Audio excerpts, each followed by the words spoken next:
Hello, everyone. Hi. Beautiful sunny day here in Melbourne today. Obviously, we are still challenged in Melbourne, having received news we didn't want to receive, which was that we're still in lockdown for another little while. But work is still going on for some people. There have been many who have lost jobs, many businesses are challenged and struggling. But there are still people, changing careers, going for jobs. And one of the things I've noticed come up in recent weeks with some of my clients, especially the executive clients who have held, executive positions in corporate for a long time. One of the things I'm noticing is that they're wanting to change careers. So obviously can't travel at the moment. So and when you can't travel, you at home with your family, running business, still making those corporate and executive decisions. But many of them have had the realization that they actually want to change careers, that they don't want to go back to traveling so much, to that high profile jobs. It's kind of like, what is it that saying? Meeting God on the road to Damascus. So, they've had their aha moment within their family and have decided that they want to change careers. But when they come for the coaching and we're updating resumes and LinkedIn, but we're also going through that career processing or that career process, one of the things that's coming up a lot is, how do I address that overqualified statement or question in an interview? So often when we go for roles, that are different, or that we have had, we've had years of experience, but now we're looking at changing careers. We're wanting to slow down a bit. Often when you're in that interview, you'll get a question that says, don't you think you are overqualified for this role? Or if it's not a question, then it's a statement that the interviewer makes. So I had a client recently who was looking to change careers. He was tired of the high pressure corporate executive position.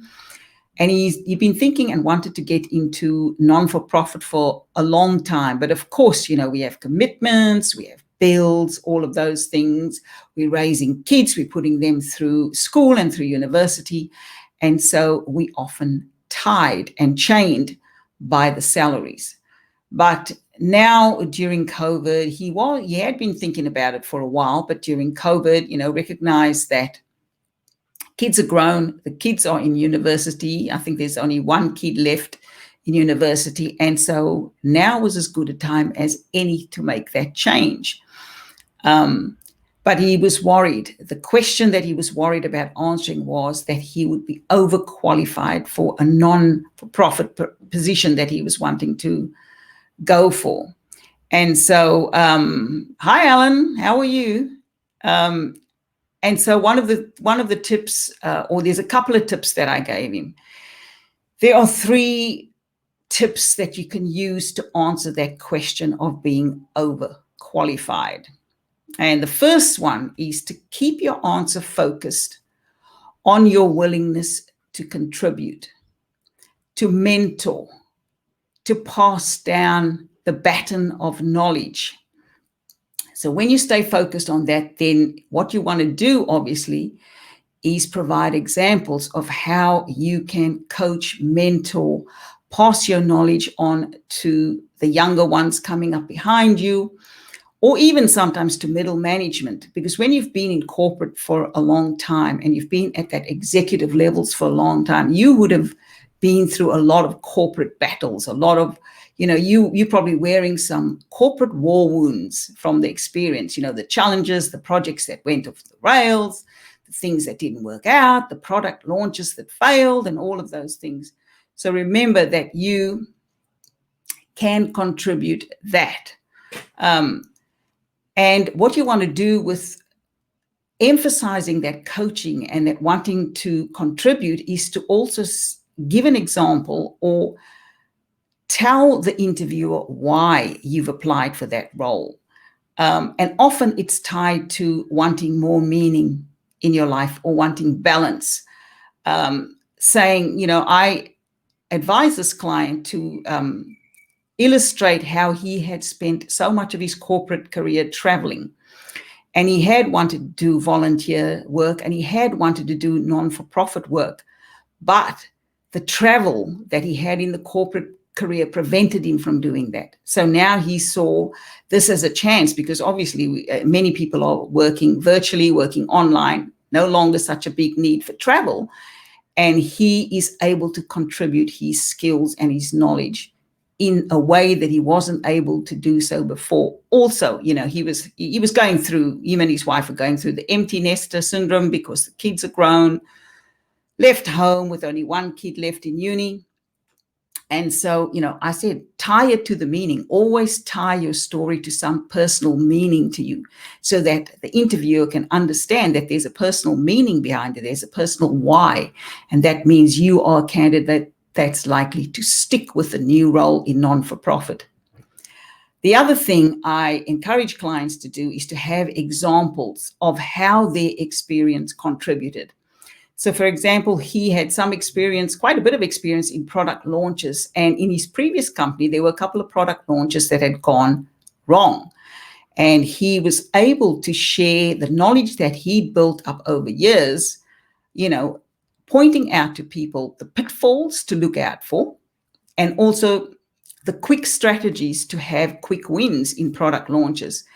And before long, he became the go-to person, the subject matter expert in product launches. And so I said to him, use this example from the previous company and use an example of that to show and demonstrate how your years of experience actually contributed to, or could contribute to, the non-for-profit. So it's very important to have tangible examples that demonstrate how your experience can make a difference.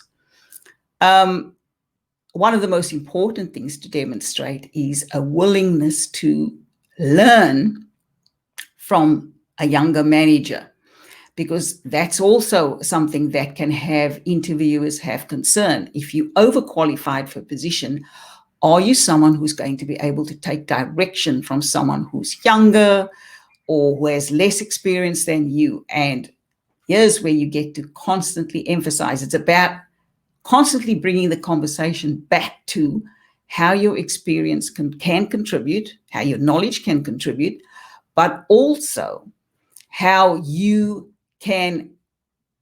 willing to learn from someone younger than you, that you are open to growth and learning, that you understand that some of your methods of doing things may even be old and outdated, and that you're open to the new innovation, the new technology, the new ways of doing things. And then, of course, the other thing that's always going to be a concern is, when people are overqualified, one of the biggest perceptions that interviewers make is that you are going to want more money. You're going to want money or remuneration in line with your experience. Now, when you've gotten to the stage that this guy has gotten to, where for him it was more about meaning and purpose, and being stimulated and staying physically and mentally active. And it wasn't something that's driven by money.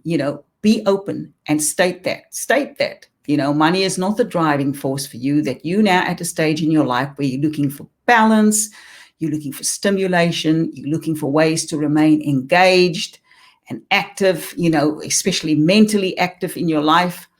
And then reiterate how your experience qualifies you perfectly for the job, that you're not overqualified. You don't believe you're overqualified. You actually believe your experience qualifies you perfectly for the role, because you bring that subject matter expertise, because you bring those war wounds from the battles and the projects that have gone wrong, the product launches that have gone wrong, the things that have been challenging along the way, and your experience and getting through those challenging experiences, the lessons learned. Those are the things that you bring. And so it's up to you to reassure the interviewer that you perfectly qualified for the role, to reassure the interviewer that you are not simply going to come in and then leave quickly, because that's another fear, that especially if you're older, they fear that, oh, well, you may be 2 or 3 years away from retirement and you're going to leave as quickly as you came in the door. But your job is to persuade and let them know that you not planning to leave anytime soon, that your whole purpose of wanting this new direction, this new career, is because you're looking for balance, purpose, stimulation, physical and mental activity that's going to keep you engaged in life, and that you're not ready for retirement. You're not ready for, you may not want to do the high-powered corporate gig anymore, but that you still feel that there's a lot that you can contribute. So in a nutshell, it comes back to reassuring, and that's going to be up to you to allay the fears of the interviewer or of the employer, the potential employer, by constantly steering that conversation back to how you're perfectly qualified, how your experience can contribute, give examples of how your experience has contributed in the past in previous companies, and reassure them that money is not a driving factor and that you're not going to run out of the door as soon as you come in, that you are there to learn, and that you don't have a problem with learning new technology, learning from younger people, that you welcome that opportunity, and that you believe that growth can happen on both sides. You being able to contribute your knowledge for their growth, and them being able to contribute their knowledge or their new ways of doing things for your growth. So that's really what it comes down to. And that's one of the ways, or a couple of ways, that you can answer that overqualified statement or overqualified question. So that's my tip for the day. I think it's wonderful that some people have come to that aha moment where they wanting to move in a different direction. Pleasure, Olga. Pleasure. Thank you for your comment. I think it's wonderful that people are wanting to make those changes, that they've come to their aha moment. Not everything about COVID has been doom and gloom. There's been lots of aha moments, lots of changes in family, in careers, all of those things. And those are simply a couple of tips from me on how you can answer the overqualified question. And let me end off on a positive. That client who came to me and we worked through those answers landed the role in the non-for-profit during COVID times, and is doing really well. He's really enjoying the new direction that he chose for his life through a challenging time, that the world is going through at the moment, and is feeling like there's a lot more meaning for him. He had his stint in corporate. He loved it. He did well. And now he's on to the next journey. And he was able to address those questions with us working through, getting through that overqualified, because that can sometimes be an excuse that interviewers use to not give you a shot. But it's up to you to persuade them that you're the right candidate. Anyway, that's my tip for today. I hope you all have a wonderful day. It's a spring day in Melbourne. Wherever you are, I hope you have a great day. Bye for now.